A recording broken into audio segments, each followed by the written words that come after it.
পুরীর জগন্নাথ ধামের আদলে যেটা তৈরি করেছে আমি চরম বিরোধী। কিন্তু মন্দির মসজিদ সরকারের তৈরি করার কথা নয়। এক নম্বর কেন বিরোধী আমি বলছি, যে পুরীর জগন্নাথ ধামের আলাদা একটা ঐতিহ্য আছে তো, আলাদা একটা ইতিহাস আছে তো।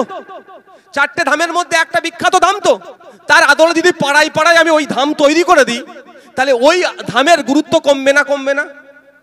আমি একজন ধর্মনিরপেক্ষ মানুষ স্টেজে দাঁড়িয়ে এর বিরোধিতা করছি। এদের বিশ্বাস নয়। এরা কি বলছে, গরিব মানুষ পুরীর ধামে যেতে পারেনি, ওই জন্য ধাম করে দিয়েছি। কালকে তো আপনার এখানে কি বলে বাদুড়িয়াতে আর একটা করে দেবে জগন্নাথ ধাম। তাহলে ওই ধামের গুরুত্ব, ইতিহাস, তার যে সমস্ত ঐতিহ্য বিলীন হচ্ছে কি হচ্ছে না ভাই বলুন? হচ্ছে না?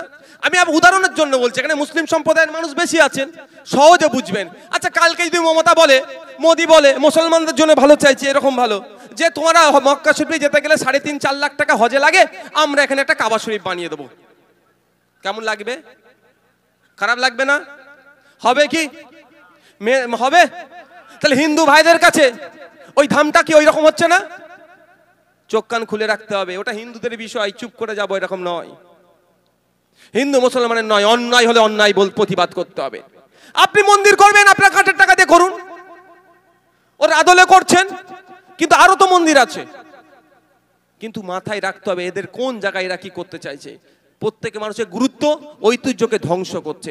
এখন না প্রতিবাদ করলে কালকে দেখবেন এরকম একটা কাবা শরীফ বানিয়ে দেবে। এরা বলবে তোদের আর যেতে লাগবে না, 4 লাখ টাকা সবাই দিতে পারবি না। এই ধরনের এরা করছে। যাক আমি ফিরে আসি।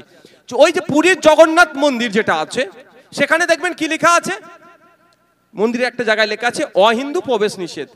কেন যদি প্রশ্ন করি, কিন্তু এটা কি ভুল লিখেছে? আমি স্টেজ থেকে বলছি কিছু ভুল লিখে নেই, আইনের মধ্যে আছে ওরা। রিলিজিয়াস এন্ডোমেন্ট অ্যাক্ট 1863 যদি আপনি দেখেন, গাইডলাইন অনুযায়ী লেখা আছে। সংবিধানের বাইরে কিছুই তিনি করেননি। আর্টিকেল 26 নম্বর খুলুন, সেখানে বলে আছে তাদের সম্পত্তি রক্ষণাবেক্ষণ থেকে শুরু করে সব তার অনুযায়ী করেছে। আমি ওইদিকে এখন যাচ্ছি না। তাহলে মুসলিমদের ধর্মীয় সম্পত্তি রক্ষণাবেক্ষণের জন্য যেমন আইন আছে, হিন্দু ভাইদের ধর্মীয় সম্পত্তি রক্ষণাবেক্ষণের জন্য আইন আছে তো নাকি ভাই? হ্যাঁ, কি শুনলেন এখন? তাহলে আজকের পর থেকে যে হিন্দু মুসলমানের মধ্যে বিজেপি বিভেদ লাগানোর চেষ্টা করছে, তার জবাব দেবেন তো ভাই? শুধু তাই নয়, হিন্দু মুসলমান বলে নয়, পার্সি ভাইদের সম্পত্তি রক্ষণাবেক্ষণের জন্য তাদের নিজস্ব আইন আছে। The Parsi public trust registration act 1963। 1936 সালে পার্সি ভাইদের ধর্মীয় সম্পত্তি রক্ষণাবেক্ষণের জন্য আইন এখনো চলে আসছে। শুধু তাই নয়, আমাদের মধ্যে যে শিখ ভাইরা আছেন, গুরুদুয়ারা আমরা জানি তাদের পবিত্র ধর্মস্থান, সেই ধর্মস্থানের রক্ষণাবেক্ষণের জন্য, তার সম্পত্তি রক্ষণাবেক্ষণের জন্য আমার দেশে আইন আছে। খ্রিস্টান ভাইদের গির্জা থেকে শুরু করে তাদের গির্জার ধর্মীয় সম্পত্তি রক্ষণাবেক্ষণের জন্য আলাদা আইন আছে। সেই আইনটা কি? The Sikh endowments or the Sikh gurdwaras and religious endowment act 1973, যে আইনটা এখন চলছে 1973 সালের, সেই আইনটাকে তারা সামনে রেখে তাদের গুরুদুয়ারা যে সম্পত্তি আছে বা ধর্মীয় আচরণ যা হবে ওখানে রক্ষণাবেক্ষণের জন্য আইন আছে। তাহলে প্রত্যেকটা জাতির মানুষের জন্য তাদের ধর্মীয় সম্পত্তি রক্ষণাবেক্ষণ, পরিচালনা, প্রোটেক্ট করার আইন আলাদা আলাদা আছে কিনা নাই ভাই? এটা দ্বারা তো প্রমাণ হলো। এটা শুনে হয়তো বিজেপি নেতারা বলতে পারে কি, এই নওশাদ সিদ্দিকী ভুল বলেছে। সেই বিজেপির নেতাকে বলবেন তুই তো পাড়ার নেতা, তোদের রাজ্যের নেতা শুভেন্দু অধিকারী, তোদের রাজ্যের নেতা সুকান্ত মজুমদার, তোদের রাজ্যের নেতা দিলীপ ঘোষ, ওদেরকে বসা, আর অন্যদিকে নওশাদ সিদ্দিকীকে বসাবো। আমরা শুধু খেলা দেখবো, আসল সত্য কথা কে বলছে বলেন ওদেরকে। বসবে, এদের সাহস আছে? অসত্য নিয়ে তোরা আছে। তাই এরা এটা বলে আমাদের হিন্দু মুসলমানের মধ্যে বিভেদ লাগানোর চেষ্টা করছে। এই ফাঁদে আমরা পা দেব না। আচ্ছা, আমার কি এটা শুনতে আপনাদের খারাপ লাগছে? এনার্জি আছে তো? না নাই ভাই, শেষ করে দেবো। এনার্জি আছে তো ভাই? তাহলে আমি শোনাবো, নাহলে ভাই আমি আমার প্রত্যেক দিন বক্তব্য যদি একদিন রেস্ট পাই, একদিন যদি রেস্ট পাই, আমি একটু শরীরটাতে রেস্ট পেতাম। এটা দাও তো। আমরা আর একটা ভুল প্রচার করছে, প্রচার করে আইনের কোন কোন জায়গায় আমরা বিরোধিতা করছি সেইগুলো বলবো। কি ভুল করছে?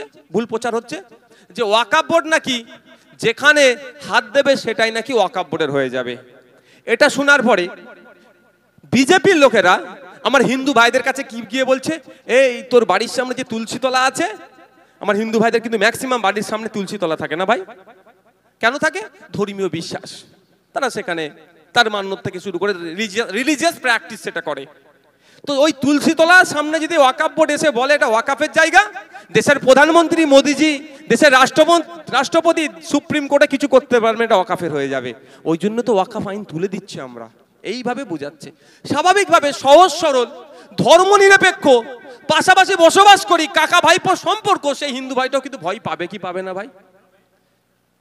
যতই আপনার আপন হিন্দু হোক না কেন, এই কথা যদি শোনে মিথ্যা কথা, মনে একটু ভয় ঢুকবে না? ওয়াকাফ বোর্ড যদি এসে যায় তাহলে আমার তুলসী তলাটা হাতছাড়া হয়ে যাবে। বলছে ওই মন্দিরটা আছে, ওই মন্দিরে যদি বলে দেয় ওয়াকাফের জায়গা, ওই মন্দিরটা ওয়াকাফের হয়ে যাবে। ওর ঘরে বললে ওই ঘরটা ওয়াকাফের হয়ে যাবে।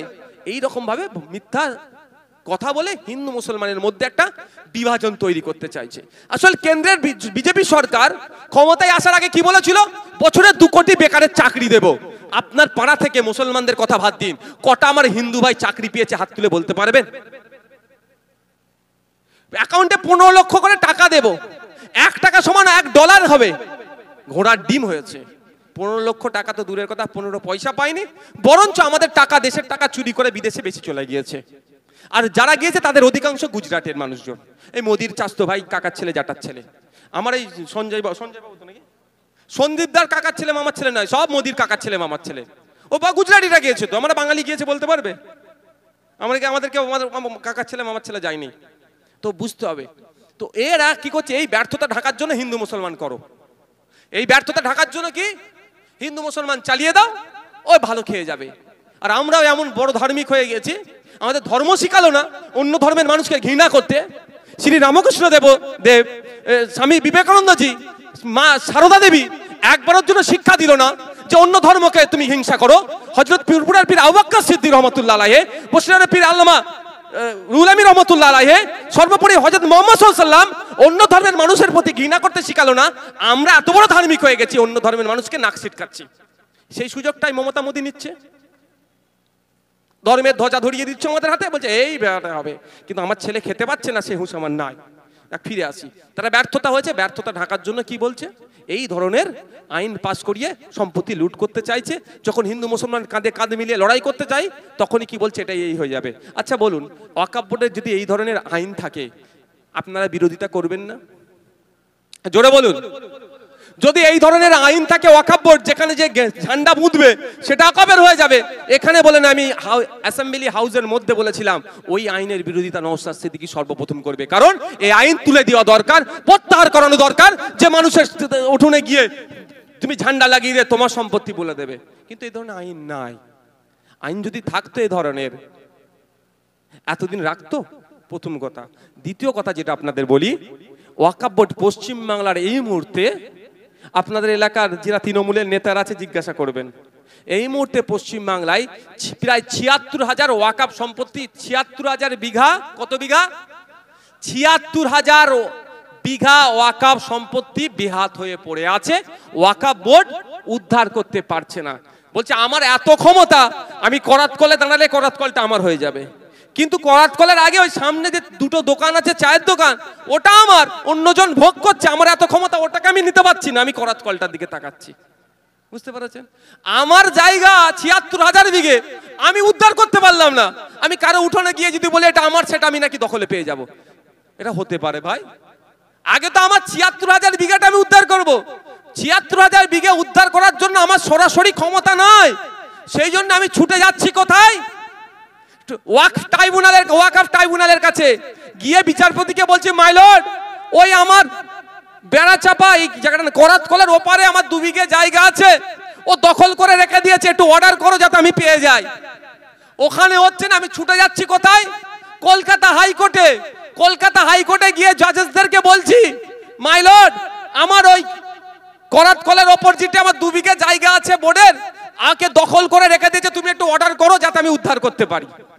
ওখানে হচ্ছে না, আমি ছুটে যাচ্ছি বোর্ড সুপ্রিম কোর্টে। সুপ্রিম কোর্টের গিয়ে চিফ জাস্টিস বা যে কোনো বিচারপতিকে কি বলছি, যে মাই লর্ড, আমার করাত কলের সামনে যে 2 বিঘা ওয়াকফ সম্পত্তি আছে, সেটা আমি পাচ্ছি না, বেদখল হয়ে আছে, তুমি একটু অর্ডার করে দাও যাতে উদ্ধার করতে পারি। আমার নিজের ক্ষমতা নয়, আমি সিরাজপুর মসজিদের যে জায়গাটা বেদখল হয়ে যাচ্ছে, তাই তো নাকি?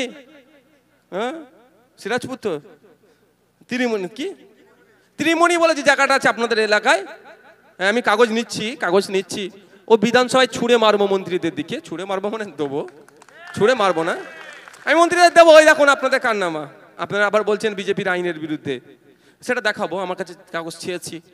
তো ওটা এইখানে করার কথা বলছি আমি। এইখানে কত কাটা, 29 কাটা মতো নাকি 28 কাটা জায়গা ওয়াকফ বোর্ডের বেদখল হয়ে যাচ্ছে, এটা উদ্ধার করতে পারছে না, তার নিজের জায়গা, সে নাকি আবার ত্রিমণির কোনো হিন্দু ভাইয়ের জায়গা নিয়ে নেবে। এটা হতে পারে ভাই? এইটা বলে হিন্দু মুসলমানের মধ্যে বিভেদ লাগানোর চেষ্টা করছে। তা এটা আপনাদের মাথা থেকে সরাতে হবে। এটা মাথা থেকে সরাতে পারবেন তো? আপনার পাশে আপনার প্রতিবেশী অন্য ভাইকে আপনার দায়িত্ব বুঝানোর, সত্য জিনিসটা প্রচার করার।